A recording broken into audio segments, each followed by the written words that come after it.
Can you talk a little bit more about that side of things, like going to markets, what that's like for you, maybe how it's changed since you first experienced that versus now?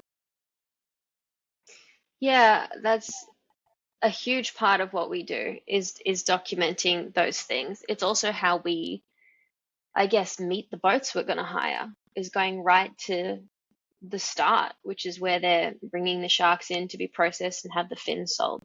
So it was definitely easier to begin with. And then the more impact that we've had, the harder it is, the more they want to hide it. So the market's such a strange experience because it's this really hectic place. And anyone that's been on a week-long expedition with Project HU will tell you this because there's a day of the trip that I take them to the market and potentially scar them for life.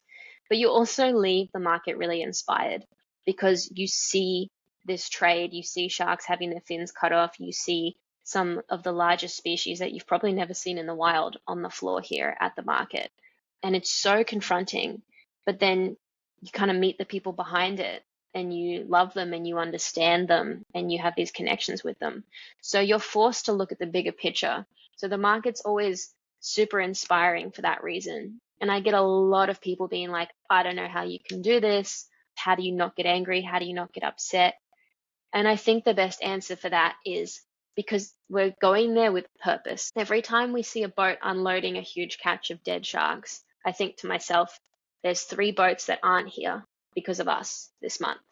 Every sad drone shot you see of a bunch of sharks on the beach, you just have to remember that that boat didn't catch that many sharks last month because they were hired.